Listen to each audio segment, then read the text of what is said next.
नमस्कार, Ram Ram. BNA network के YouTube channel पर आपका स्वागत है। मैं हूं कुलभूषण। अगर आप हमारे चैनल से अभी तक नहीं जुड़े हैं तो कृपया चैनल को सब्सक्राइब कर लीजिए। मेरा कंटेंट, मेरा विश्लेषण आपको पसंद आता है तो भरपूर लाइक भी कीजिए। योगी ने एक आदेश पारित क्या कर दिया। सेक्युलर गैंग, खलियर खैराती गैंग, लुटियंस मीडिया गैंग और सोशल मीडिया पर जो वाहियात खबरें फैलाने का काम करते हैं, इकोसिस्टम जिनका चलता है उसको बढ़ावा देने का काम करते हैं, उनके पेट में जो दर्द हुआ है, जो सीएए कानून पर हुआ था, वैसा ही दर्द अब देखने को मिल रहा है। योगी ने आदेश क्या कर दिया, बिलबिलाने लग गए हैं। और योगी ने जो आदेश किया है, पहली बात तो यह है दोस्तों कि वो 2006 में कानून बना था संसद में। वो संसद में ही कानून बनाकर कोई भी दुकानदार या रेहड़े पटरी वाला अपनी दुकान चलाता है तो उसे लाइसेंस लेना पड़ेगा, अपनी पहचान बतानी पड़ेगी। लेकिन अब ये कार्य अगर योगी ने लागू कर दिया है, पहले तो सिर्फ कावड़ यात्रा वाले मार्ग पर ही लागू किया था, लेकिन योगी ने अब पूरे प्रदेश में लागू कर दिया है। तो इन लोगों की जो हालत पतली हो गई है, सीए जब लागू करने की बात थी तो कहते थे कागज नहीं दिखाएंगे, और आज कहते हैं नाम नहीं बताएंगे। भाई क्यों नहीं बताओगे? कागज क्यों नहीं दिखाओगे? ट्रेन का टिकट लेते हो तो आधार कार्ड दिखाते हो, विमान में सफर करते हो तो पहचान पत्र दिखाते हो।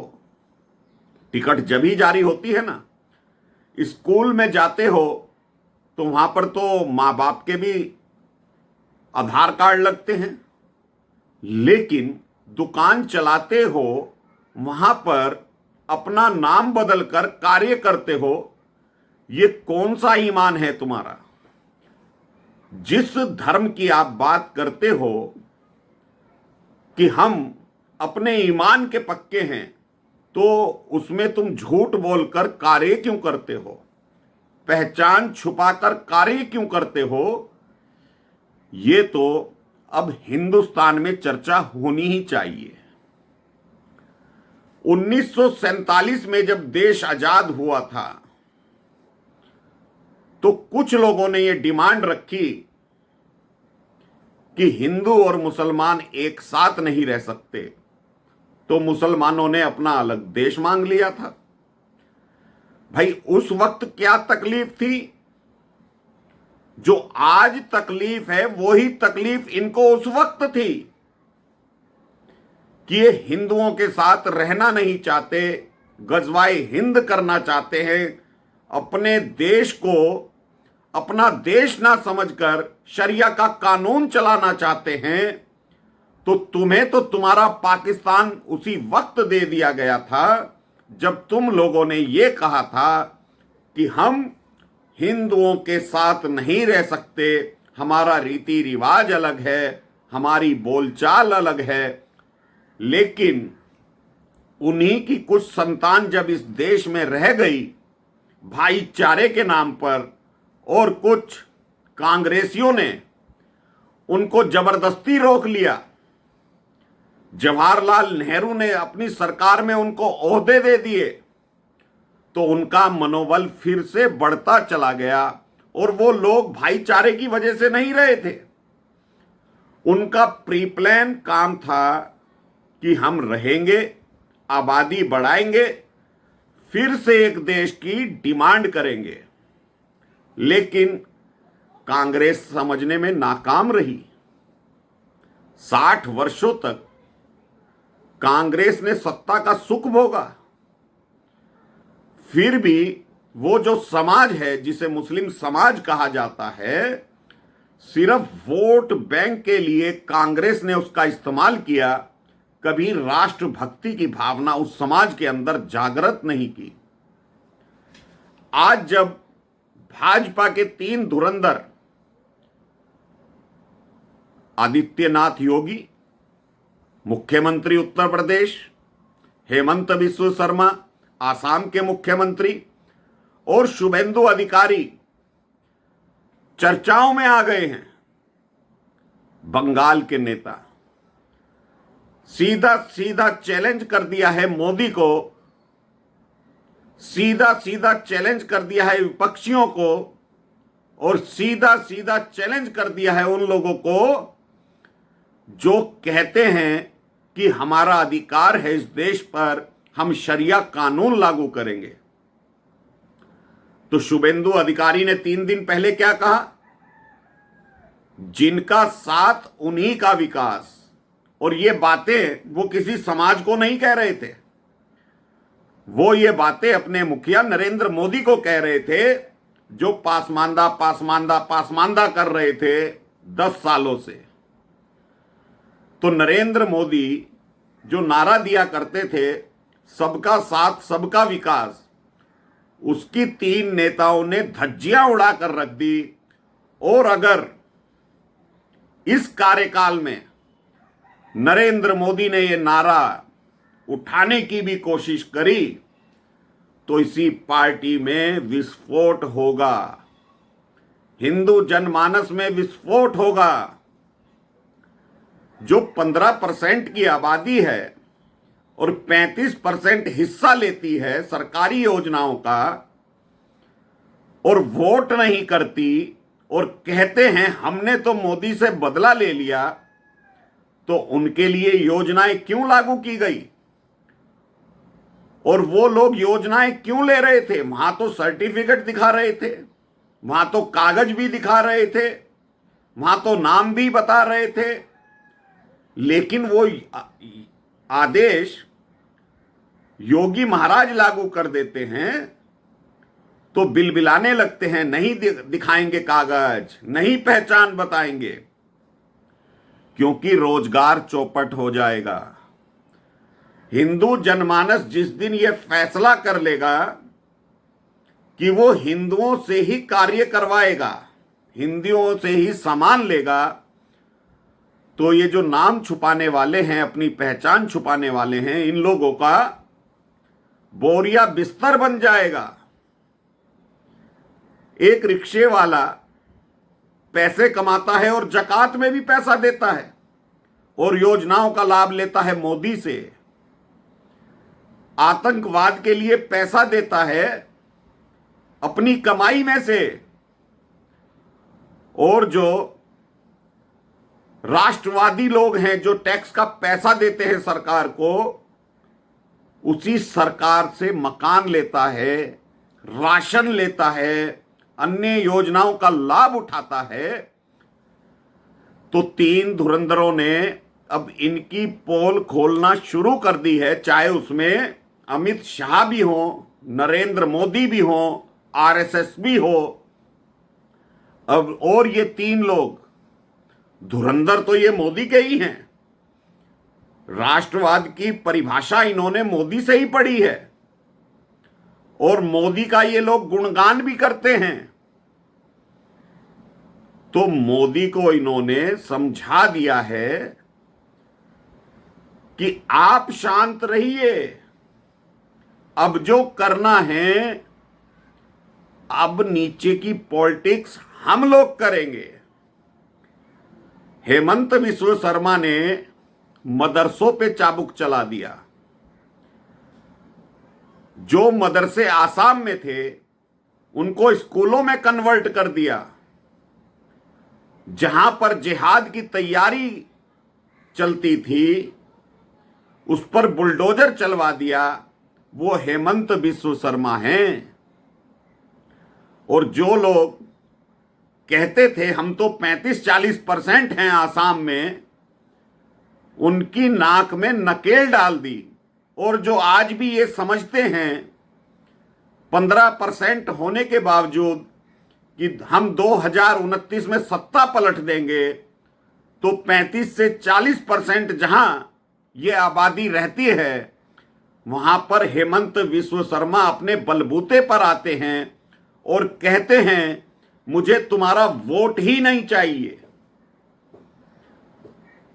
तो ऐसे नेताओं की जरूरत है हिंदुओं को, ऐसे नेताओं की जरूरत है हिंदुस्तान को।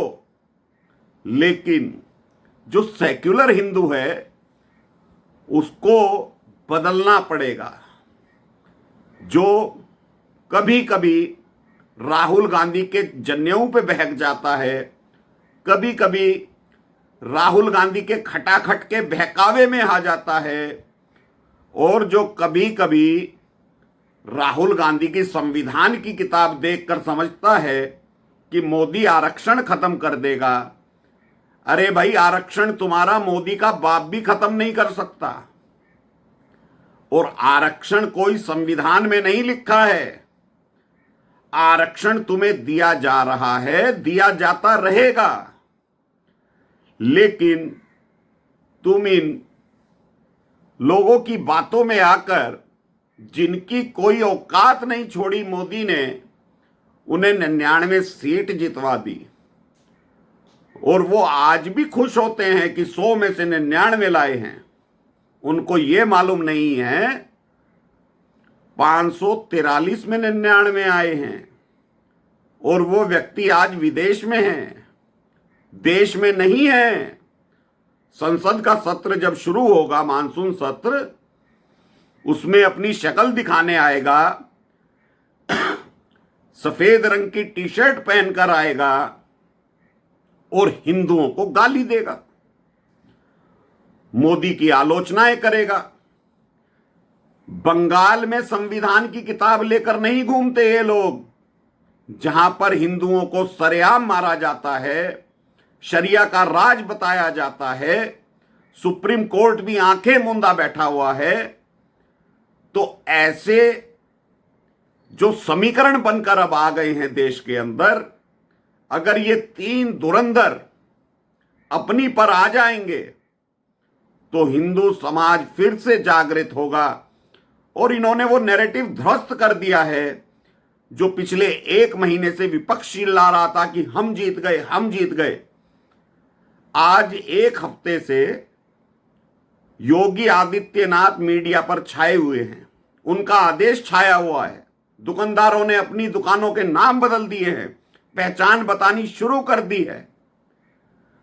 विपक्ष का इकोसिस्टम इन 3 नेताओं ने नेस्तनाबूद कर दिया है। तो जरूरत है ऐसे नेताओं की। मोदी को भी समझना पड़ेगा, और हो सकता है मोदी ने इन्हें कहा हो कि भाई मेरी सरकार तो बैसाखियों पर है, अब जो करना है तुम लोग करो, मैं तुम्हारे पीछे खड़ा हूं।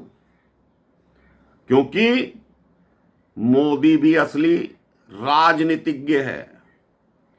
अमित शाह को तो चाणक्य कहते हैं, लेकिन असली चाणक्य मोदी ही है। मोदी शायद अपने मुंह से अब कुछ ना बोलें, मोदी अपनी राज्य सरकारों से वो काम करवा सकते हैं, क्योंकि राज्य सरकारों में तो ज्यादातर प्रदेशों में बीजेपी की गवर्नमेंट है। आने वाले चुनाव को देखते हुए ये तीनों धुरंधर मैदान में उतर चुके हैं। जो उपचुनाव होने हैं यूपी के अंदर 10 सीटों पर, उसमें से अगर भाजपा 5 भी जीत गई तो इनका इकोसिस्टम ध्वस्त हो जाएगा। दोस्तों, जहां 35% मुस्लिमों की आबादी है, 60% हिंदू है सिर्फ वहां पर, आसाम के अंदर, वहां पर बीजेपी अपने दम पर चुनाव जीत कर आती है। तो पूरे देश में तो ये लोग 15% ही हैं। अगर एक बार इकट्ठा होकर 400 ला दिए होते तो इन लोगों को देश छोड़ने पर मजबूर होना पड़ता, जो संविधान की किताब लेकर घूम रहे थे। अखिलेश यादव हो, अयोध्या का राजा बताते हैं अब देश को। अयोध्या का राजा राम ही रहेगा, मथुरा का राजा कृष्ण ही रहेगा और हम सब का राजा विश्वनाथ ही रहेगा। तो ये तीन नेता इकोसिस्टम को नेस्तनाबूद कर रहे हैं, तोड़ रहे हैं और बता रहे हैं जिनका साथ उन्हीं का विकास और सफल प्रयास।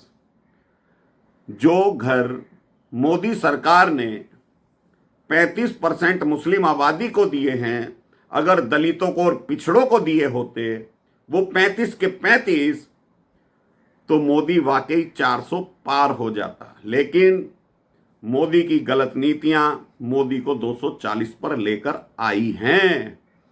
योगी बाबा ऐसा होने देने वाले नहीं है, हेमंत बिस्व शर्मा ऐसा होने वाला करने वाले नहीं है, और शुभेंदु अधिकारी उस बंगाल में दहाड़ा है जहां ममता का राज है, ममता बानों का राज है। हिम्मत नहीं होती ममता के राज में, वो शुभेंदु अधिकारी बंगाल का शेर है।